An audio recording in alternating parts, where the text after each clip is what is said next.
Good morning students. आज आप लोग के बीच हम बायोलॉजी का इम्पोर्टेंट क्वेश्चन जो है उसको chapter wise question objective question solve करेंगे। हम लोग जो आपके बोर्ड एग्जाम में प्रश्न पूछे जाएंगे उसके बारे में हम डिस्कस करेंगे।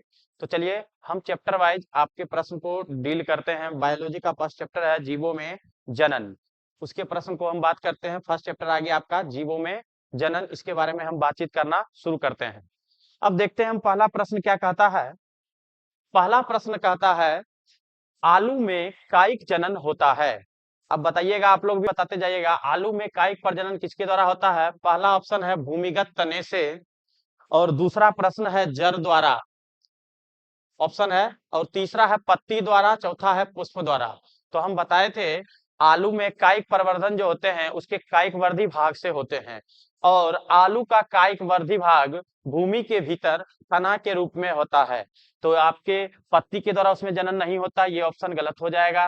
उसके बाद जड़ का ऑप्शन भी क्या होगा, गलत हो जाएगा। पुष्प का ऑप्शन भी नहीं होगा। तो आपके ऑप्शन होगा पहला भूमिगत तने से, जो भूमि के भीतर रहता है। ठीक है, तो आलू में कायिक जनन किसके द्वारा आता है, भूमिगत तने से। फर्स्ट क्वेश्चन आपका है। सेकंड क्वेश्चन आपके स्क्रीन पे है, आप लोग भी जवाब दीजिएगा।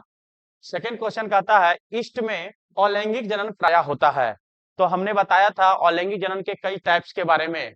जैसे हम बताए थे पहला खंडन, मुकुलन, बीजाणु जनन, कायिक प्रवर्धन, पुनरुद्भवन।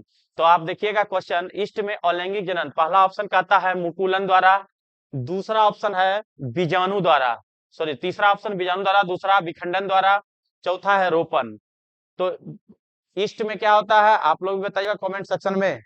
ईस्ट में मुकुलन, फर्स्ट आंसर करेक्ट है आप लोग का, मुकुलन होता है। ईस्ट में मुकुलन होता है। ठीक है, पहला ऑप्शन आपका करेक्ट हो जाएगा। चलिए दूसरा क्वेश्चन, नेक्स्ट क्वेश्चन पे हम बात करते हैं। नेक्स्ट प्रश्न है खंडन द्वारा अलैंगिक जनन होता है। खंडन द्वारा अलैंगिक जनन, यानी खंडन इसमें होता है अमीबा में, ईस्ट में, एस्पाइरोगायरा में, फर्न में। यहाँ हम खंडन का आप लोग को दो टाइप्स बताए थे, एक बताए थे द्विखंडन, एक बहुखंडन। तो यहाँ पे द्विखंडन बहुखंडन नहीं पूछा जा रहा है, प्रश्न कहता है खंडन, सिर्फ खंडन पूछ रहा है। तो अमीबा में, ईस्ट में, एस्पाइरोगायरा में और फर्न में। तो खंडन जो होता है वो अमीबा, अमीबा का सही आंसर हो जाएगा। अमीबा फर्स्ट ऑप्शन करेक्ट होगा, आप लोग फर्स्ट ऑप्शन के साथ जाइएगा। नेक्स्ट प्रश्न आपके स्क्रीन पे आ रहा है, वो है हाइड्रा में अनुकूल परिस्थितियों में अलैंगिक जनन होता है। हाइड्रा में अनुकूल परिस्थिति में अलैंगिक जनन, तो हम बताए थे हाइड्रा में अलैंगिक जनन किस विधि द्वारा होता है। हाइड्रा का हम बताए थे आप लोग के फिगर में, हाइड्रा में एक कलिका निर्माण होता है।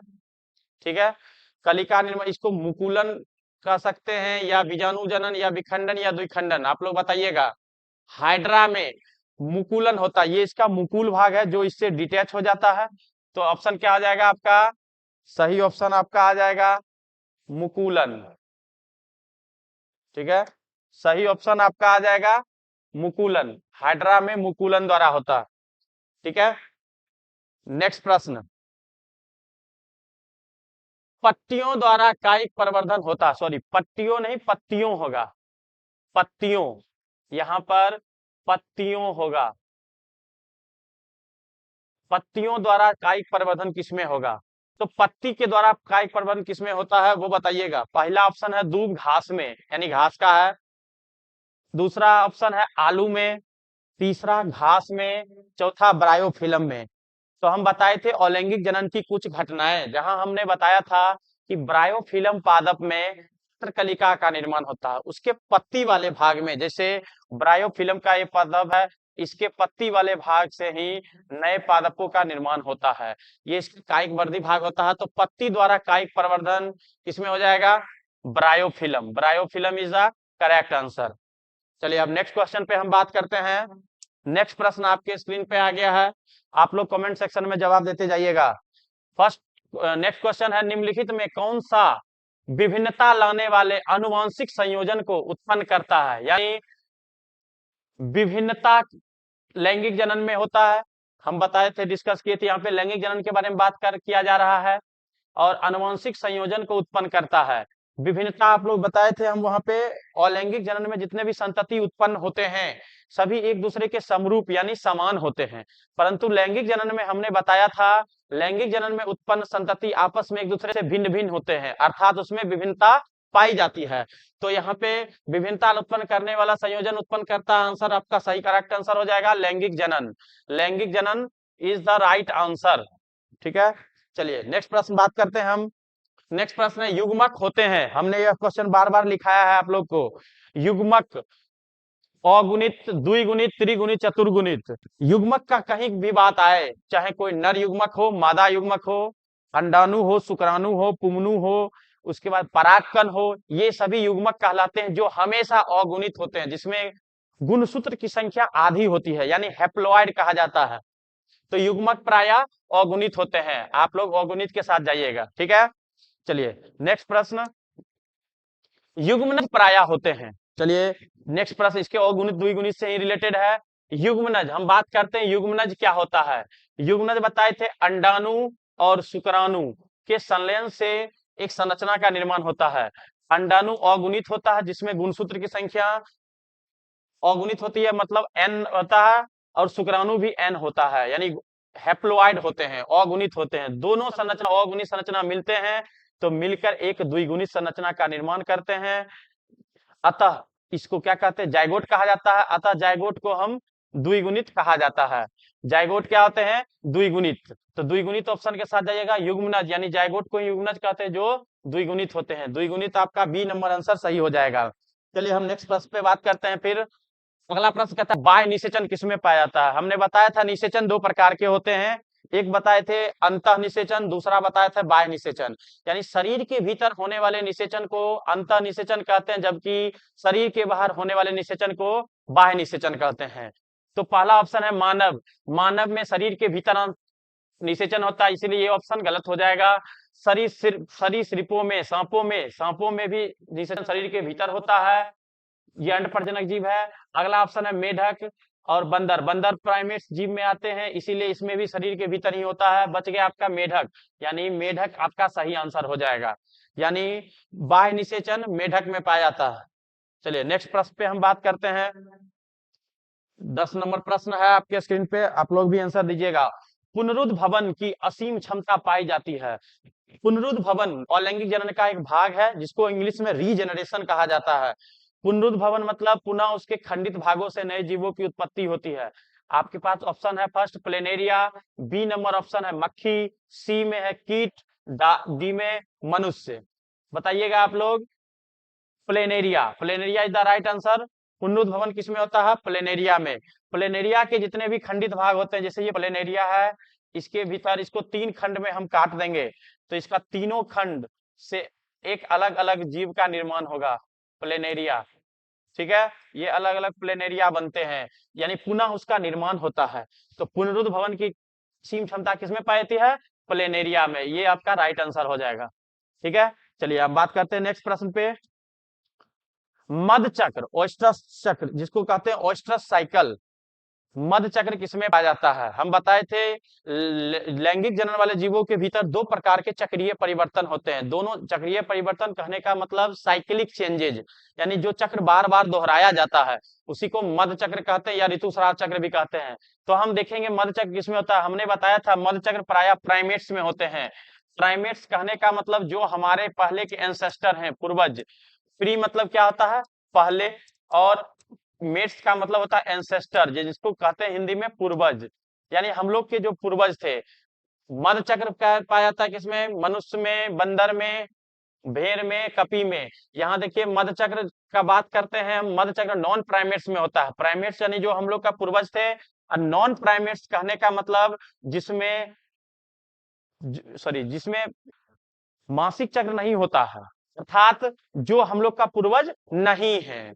तो हम लोग का पूर्वज नहीं है, कौन है, ऑप्शन हो जाएगा आपका मनुष्य में ऋतुस्राव चक्र होता है, बंदर में ऋतुस्राव चक्र होता है, कपी में बंदर का इसी का पर्यायवाची शब्द है, अलग शब्द है। बच गया आपका भेड़। आप लोग किस आंसर के साथ जाइएगा, ये सब आपका इनकरेक्ट हो जाएगा, तो आपका करेक्ट आंसर हो जाएगा भेड़। भेड़ इज द राइट आंसर। ठीक है, चलिए हम बात करते हैं नेक्स्ट क्वेश्चन पे। ऋतुस्राव चक्र किसमें पाया जाता है? अभी मैंने बात किया था ऋतुस्राव चक्र प्राइमेट्स जीवों के भीतर होते हैं, जबकि मध्य चक्र नॉन प्राइमेट्स जीव के भीतर होते हैं। ऋतुस्राव चक्र पाया जाता है किसमें? पहला ऑप्शन है बंदर में, हिरन में, गाय में, चीता में। जैसे बंदर वहां बताए थे प्राइमेट्स, हम लोग का प्राइमेट्स यानी पूर्वज यानी पहले का एंसेस्टर कौन है? बंदर, इसलिए A answer is the correct. चलिए अगला, कोनिडिया द्वारा जनन क्या होता है? हम बताए थे अलैंगिक जनन की कई सारे कुछ अन्य उदाहरण, जिसमें हम अलग अलग संरचना के बारे में आपको बात किए थे। कोनिडिया एक संरचना है जिसके द्वारा निर्माण कोनिडिया बनता है शैवाल में। गलत आंसर ऑप्शन हो जाएगा, शैवाल के साथ नहीं होगा। ब्रायोफाइटा में पत्रकलिका होता है। पुष्पीय पादपों में निषेचन होती है परागन के माध्यम से। कोनिडिया द्वारा यह अलैंगिक जनन प्रकार है फंजाई। फंजाई आपका सही आंसर हो जाएगा, ठीक है। चलिए नेक्स्ट प्रश्न पे हम बात करते हैं। अंड प्रजनक जीव, अंड प्रजनक जीव हम बताए थे यानी जो अंडा देता है, जिसको ओविपेरस कहते हैं। अंड प्रजनक जीव यानी जो अंडा के माध्यम से अपने संतति को उत्पन्न करता है। तो आप लोग बताइएगा इसमें से ऑप्शन कौन अंडा देता है? देखिए पक्षी, पक्षी अंडा देता है। चलिए ठीक है। मानव अंडा नहीं देता, शरीर के अंदर निषेचन होता है। कुत्ता में भी शरीर के अंदर होता है। चमगादड़ में भी शरीर के अंदर। बच गया आपका अंड प्रजनक कौन? पक्षी। पक्षी, ये answer is the correct answer. चलिए दूसरा बात करते हैं। यदि एक कायिक कोशिका में 40 गुणसूत्र हैं तो उसके युग्मक में कितने गुणसूत्र होंगे? हमने बात किया था इससे पहले प्रश्न में, युग्मक प्रायः अगुणित होते हैं। अगुणित कहने का मतलब हाफ सेट ऑफ क्रोमोसोम, गुणसूत्र की संख्या आधी होती है। एन हैप्लॉइड को कहा था, जबकि द्विगुणित को क्या कहा जाता है? डिप्लॉइड को 2n कहा जाता है। ये डिप्लॉइड कंडीशन हो जाएगा। डिप्लॉइड कहने का मतलब द्विगुणित, ये हो जाएगा हैप्लॉइड यानी अगुणित। तो आप लोग बताइएगा कायिक कोशिका में 40 गुणसूत्र हैं तो उसके युग्मक में कितने होंगे? युग्मक में आधी गुणसूत्र होती है, तो यहाँ पे 40 का आधा कर दीजिए आप लोग 20, यानी बी नंबर आंसर सही है। बी के साथ जाइएगा आप लोग, ठीक है। बात करते हैं हम नेक्स्ट प्रश्न पे। नेक्स्ट प्रश्न चैप्टर 2 से आ गया है। चैप्टर 2 में देखेंगे, चैप्टर 2 आपका है पुष्पीय पादपों में लैंगिक जनन। पुष्पीय पादपों में लैंगिक जनन में जितने भी प्रश्न में इंपोर्टेंट ऑब्जेक्टिव है वो हम डिस्कस कर रहे हैं, जो आपके एग्जामिनेशन पॉइंट ऑफ व्यू से इंपोर्टेंट है। चलिए हम बात करते हैं अध्याय 2 का प्रश्न। पहला प्रश्न आपके स्क्रीन पे है, आप लोग जवाब दीजिएगा। पहला प्रश्न कहता है परागकोश में सबसे भीतरी स्तर टेपिटम है। बताए थे लघु बीजाणुधानी परागकोश का भाग होता है, जिसकी आंतरिक परत को क्या बोलते हैं? टेपिटम कहा जाता है। जिसका मुख्य कार्य क्या होता है? टेपिटम का कार्य बताइएगा आप लोग। लिखाए हुए थे टेपिटम का कार्य बताए थे परागकण को पोषण देना। तो यहाँ पे टेपिटम का ऑप्शन देखिए, पहला ऑप्शन कहता है सूक्ष्म बीजाणुओं के पोषण में सहायता देना, स्फुटन में सहायता देना, सुरक्षा प्रदान कर, इनमें से कोई नहीं। सुरक्षा नहीं देता है, ये क्या करता है? पोषण प्रदान करता है। स्फुटन में सहायक देना, ये भी नहीं, ऑप्शन गलत हो जाएगा। इनमें से कोई, पहला ऑप्शन देखिए ये भी गलत है। सूक्ष्म जीव को पोषण में सहायता करना, पोषण देता है। टेपिटम का मुख्य होता है, कार्य होता है परागकण को पोषण देना। First option is the correct answer. चलिए नेक्स्ट प्रश्न पे हम बात करते हैं। दोहरा निषेचन की खोज किसने की? दोहरा निषेचन को द्विनिषेचन कहा जाता है, हमने बताया था आपको। दोहरा निषेचन का खोज नवाश्चिन ने किया था। नवाश्चिन ऑप्शन के साथ आप लोग जाइएगा, नवाश्चिन, ठीक है। C option is the correct answer. Next प्रश्न, बिना निषेचन के भ्रूण निर्माण की क्रिया कहलाती है, यानी बिना निषेचन, विदाउट फर्टिलाइजेशन, यानी निषेचन के अभाव में भी भ्रूण का निर्माण होता है। किसमें? हम बताए थे अनिषेक जनन, अनिषेक फलन, अपोप्मिक्सिस, एपोकार्पी। देखिए अनिषेक जनन का मतलब होता है बिना निषेचन के ही फल का, भ्रूण का निर्माण होना। अनिषेक फलन में बिना निषेचन का ही फल का निर्माण होता है। यहाँ पे भ्रूण निर्माण है तो अनिषेक जनन आपका सही आंसर हो जाएगा। बिना निषेचन के ही भ्रूण का निर्माण होता है। अनिषेक जनन में निषेचन का अभाव होता है, ठीक है। कोई युग्मनज जायगोट का निर्माण नहीं होता है। चलिए बात करते हैं नेक्स्ट प्रश्न पे। दोहरा निषेचन किसका महत्वपूर्ण लक्षण है? दोहरा निषेचन हमने बताया था डिटेल में, आप लोग भी जवाब दीजिएगा। स्क्रीन पे प्रश्न है, ऑप्शन कमेंट में आप लोग कमेंट सेक्शन में ऑप्शन भेजिएगा अपना आंसर। दोहरा निषेचन, पहला ऑप्शन है ब्रायोफाइट का, दूसरा टेरिडोफाइट का, तीसरा अनावृति बीजी का, चौथा आवर्त बीजी में। तो प्रश्न भी पूछा जाता है आपके बोर्ड एग्जाम में, आवर्त बीजी में दोहरा निषेचन का संक्षिप्त में व्याख्या करें। तो यह आवर्त बीजी यानी जिसमें पुष्प में दोहरा निषेचन होगा वो आवर्त बीजी पुष्प होते हैं, ठीक है। आप लोग डी और number option is the correct answer, ठीक है। चलिए हम बात करते हैं हम नेक्स्ट प्रश्न पे। आवर्त बीजी पौधों में पुंकेसर है। पुंकेसर पुष्प का नर भाग का प्रतिनिधित्व करता है? तो पहला ऑप्शन है मादा जनन अंग, दूसरा है नर जनन अंग, तीसरा ए और बी दोनों, चौथा इनमें से कोई नहीं। हम बताए थे पहले पुंकेसर नर भाग का प्रतिनिधित्व करता है यानी नर जननांग है। चलिए B number is the correct answer. Next प्रश्न बात करते हैं हम, मादा जनन तंत्र का भाग है निम्नलिखित मादा जनन तंत्र के कौन भाग है? हमने बताए थे मादा जनन तंत्र में पुष्पीय पादपों में मादा जनन तंत्र को ऊपरी भाग को वर्तिकाग्र कहते हैं, जिसको स्टिग्मा कहा जाता है, इसको वर्तिका यानी स्टाइल कहा जाता है, जबकि नीचे वाले भाग को अंडाशय कहा जाता है यानी ओवरी कहा जाता है। तो यहाँ पे ऑप्शन है पहला परागकण, पुंकेसर, परागकोश, परागमात्र कोशिका। तो मादा जनन का भाग है भ्रूण कोश, क्योंकि भ्रूण का निर्माण मादा के भीतर ही होते हैं, यानी भ्रूण जिस संरचना में विकसित होते हैं उसी को भ्रूण कोश कहा जाता है। चलिए C number is the correct answer. ठीक है, चलिए हम बात करते हैं नेक्स्ट प्रश्न पे। बीज का निर्माण होता है, फल और बीज का निर्माण निषेचन के बाद होता है। बीज का निर्माण किस अंग द्वारा होता है? देखिए हमने बताया था बीज का निर्माण बीजांड से होता है, जबकि फल का निर्माण उसके अंडाशय से होता है।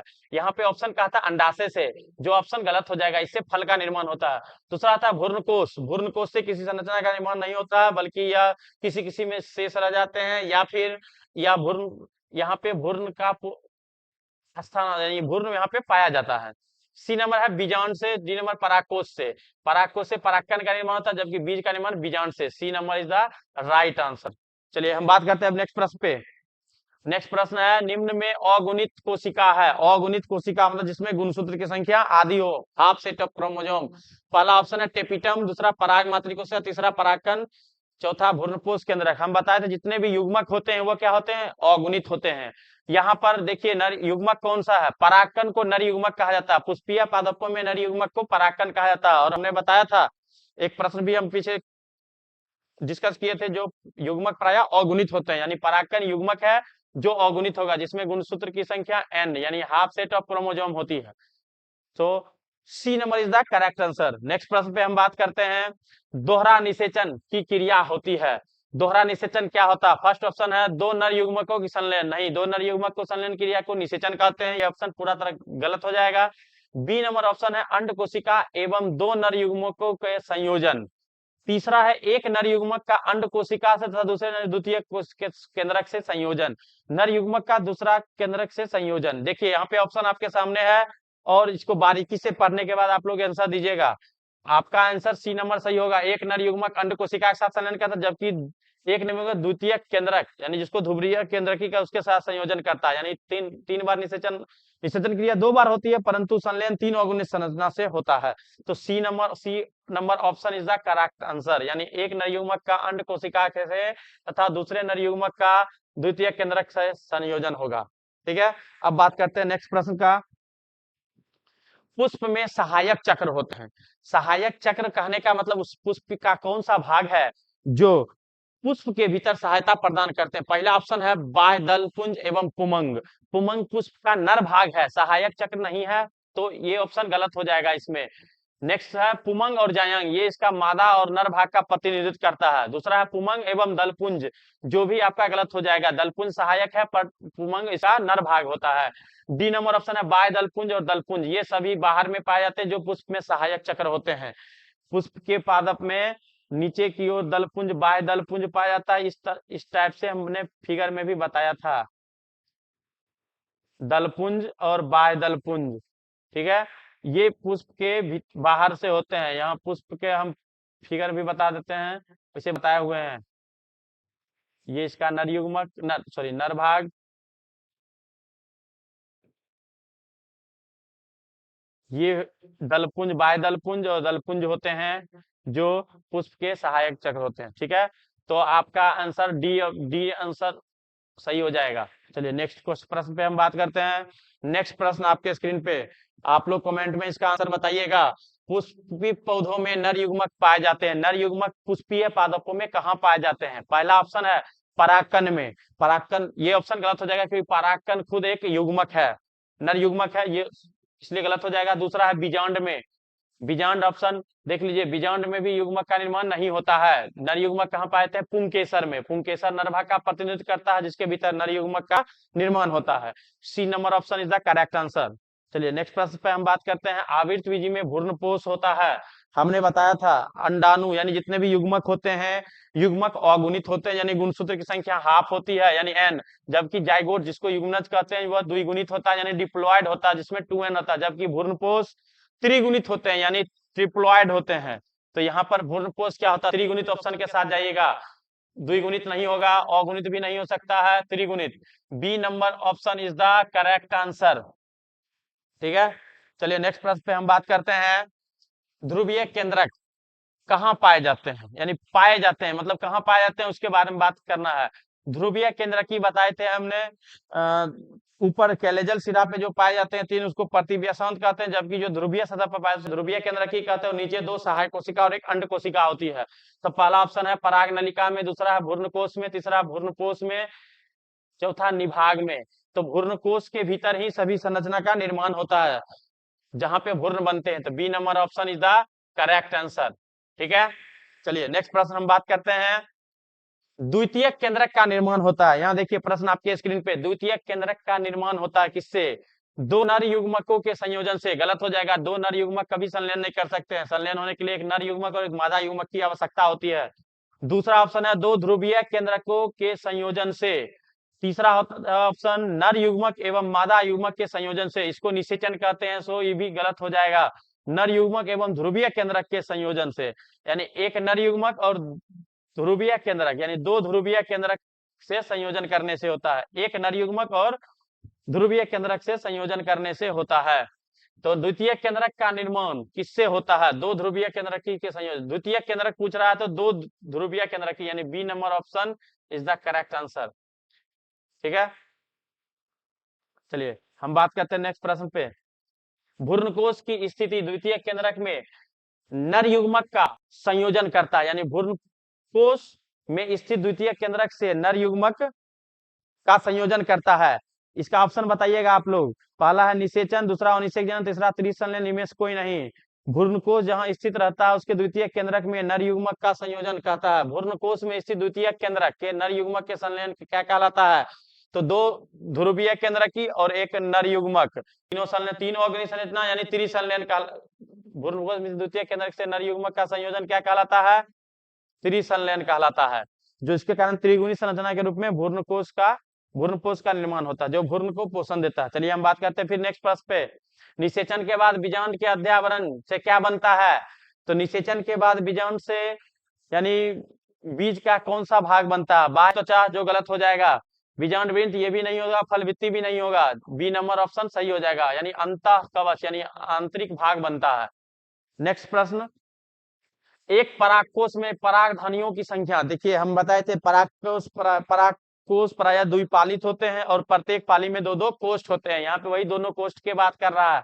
परागधानी का मतलब होता है कोष्ठ। कोष्ठ कितने होते हैं? तो बताए थे हम, परागकोश में पाली की संख्या दो होती है और प्रत्येक पाली में दो दो कोष्ठ पाए जाते हैं, अर्थात परागधानियों की कुल संख्या परागकोश में 4 होती है।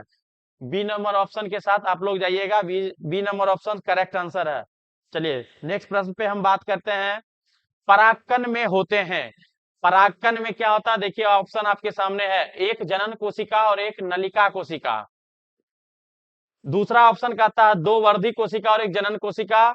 सी नंबर ऑप्शन कहता है एक नलिका कोशिका और एक नर युग्मक। डी नंबर कहता है 3 नर युग्मक। आप लोग बताइएगा कमेंट में आंसर। परागकण नर युग्मक है जिसके भीतर एक जनन कोशिका होती है और एक नलिका कोशिका होती है। A number option is the correct answer. चलिए नेक्स्ट प्रश्न पे हम बात करते हैं। पराग मात्र कोशिका में गुणसूत्र की संख्या कितनी होती है? पराग मात्री कोशिका में गुणसूत्र की संख्या, देखिए पहला है अगुणित, दूसरा द्विगुणित, तीसरा त्रिगुणित, चौथा बहुगुणित। पराग मात्री कोशिका में, मात्र कोशिका जो होती है उसमें अगुणित संरचना का निर्माण होता है। ठीक है, पराग मात्र कोशिका में गुणसूत्र की संख्या होती है, बताइए आप लोग ऑप्शन। अगुणित, द्विगुणित, त्रिगुणित और बहुगुणित। पराग मात्री कोशिका, परागकण अगुणित होते हैं, तो पराग मात्री कोशिका में गुणसूत्र की संख्या जो होती है वह आधा हो जाती है, यानी अगुणी संरचना का निर्माण होता है। ठीक है, चलिए नेक्स्ट प्रश्न पे हम बात करते हैं। युग्मनज किसका विकास करता है? युग्मनज बताए थे भ्रूण बनने की क्रिया को क्या कहते हैं? भ्रूणोद्भव कहते हैं। और भ्रूण का निर्माण जाइगोट से होता है। जाइगोट को हिंदी में क्या कहा जाता है? युग्मनज। युग्मनज क्या है? जाइगोट है। युग्मनज आपका जाइगोट होता है। ठीक है, जाइगोट को ही युग्मनज कहा जाता है। इस युग्मनज से बनता है भ्रूण। सो ए नंबर ऑप्शन आपका सही हो जाएगा। केंद्रक का निर्माण नहीं होता है, नाभिका यानी इसका भी नहीं होता है, माइक्रोपाइल भी नहीं होता है। सो ए नंबर ऑप्शन सही हो जाएगा। चलिए हम बात करते हैं फिर नेक्स्ट प्रश्न पे। भारतीय भ्रूण विज्ञान के जनक कौन है? भारतीय भ्रूण, आप लोग कमेंट सेक्शन में आंसर बताइएगा। भारतीय भ्रूण विज्ञान के जनक, जेनेटिक्स के जनक तो मेंडल हो जाएंगे, लेकिन यहाँ भ्रूण विज्ञान का जनक पूछा जाता है तो इसका आंसर हो जाएगा P Maheshwari. D number option सही हो जाएगा। आप लोग भी इसका आंसर डी मारिएगा। ठीक है, जो बता दिए ठीक है, जो नहीं बताया उसके लिए गलत हो गया तो कोई बात नहीं, डी नंबर ऑप्शन आपका सही हो जाएगा। चलिए नेक्स्ट प्रश्न। बहुभ्रूणता की खोज किसने की थी? बहुभ्रूणता जब कई सारे भ्रूण का निर्माण एक साथ हो जाता है तब उसे क्या कहते हैं? बहुभ्रूणता। जितने भी खट्टेदार फल होते हैं, जैसे संतरा में कई सारे फल उसके भीतर होते हैं, वो बहुभ्रूणता का एग्जाम्पल है, जिसका खोज किया था ल्यूवेनहुक ने। ल्यूवेनहुक जो जो आंसर बताए हैं उसका आंसर सही है, बाकी ये तीनों ऑप्शन गलत है। तो बहुभ्रूणता की खोज ल्यूवेनहुक ने किया था। A number option is the correct answer. Next प्रश्न पे हम बात करते हैं। अगुणित कोशिका होती है, निम्न में से कौन अगुणित कोशिका है? देखिएगा ऑप्शन आपके सामने, पहला है टेपिटम, दूसरा पराग मातृ कोशिका, तीसरा परागकण, चौथा परागकोश। अगुणित टेपिटम अगुणित कोशिका नहीं है, पराग मातृ कोशिका भी अगुणित कोशिका नहीं है। नेक्स्ट है परागकण, नर युग्मक का प्रतिनिधित्व करता है। परागकण क्या होते हैं? अगुणित होते हैं। और परागकोश द्विगुणित संरचना होता है, ये भी नहीं होगा। अगुणित कोशिका क्या हो जाएगा? परागकण, यानी सी नंबर ऑप्शन आपका सही हो जाएगा। चलिए हम नेक्स्ट प्रश्न पे बात करते हैं। परागकण की बाह्य भित्ति तथा अंतः भित्ति क्रमशः बनी होती है। हमने बताया था परागकण प्रायः गोलीय होते हैं आकार में, जिस दो परतों से मिलकर बना होता है।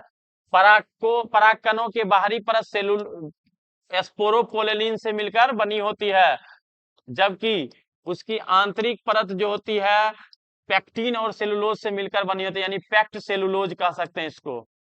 Pact cellulose, sorry cellulose, pectocellulose. Option देखिएगा आपके पास, ऑप्शन है सेलुलोज और काइटिन से। काइटिन कवक में बना रहता है, सो काइटिन, ये ऑप्शन आपका गलत हो जाएगा।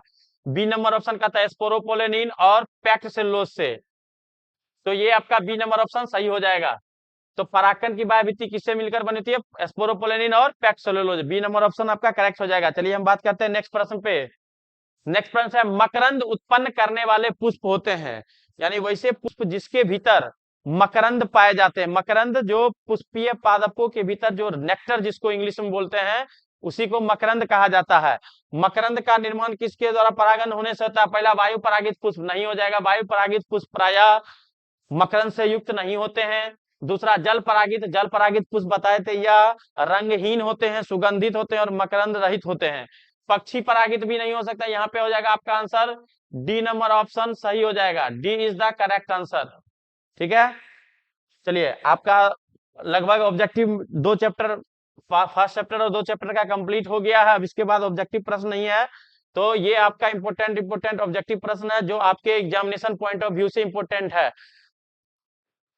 ठीक है, अब हम अगले वीडियो में हम नेक्स्ट चैप्टर लाएंगे, चैप्टर 3 जीवों में जनन। तो यहाँ तक किसी को कोई डाउट हो तो पूछ सकते हैं, या नेक्स्ट प्रश्न की तैयारी, नेक्स्ट चैप्टर के जितने भी ऑब्जेक्टिव प्रश्न हैं उसकी तैयारी करना शुरू कर सकते हैं। नेक्स्ट डे में हम नेक्स्ट चैप्टर के साथ आएंगे। धन्यवाद।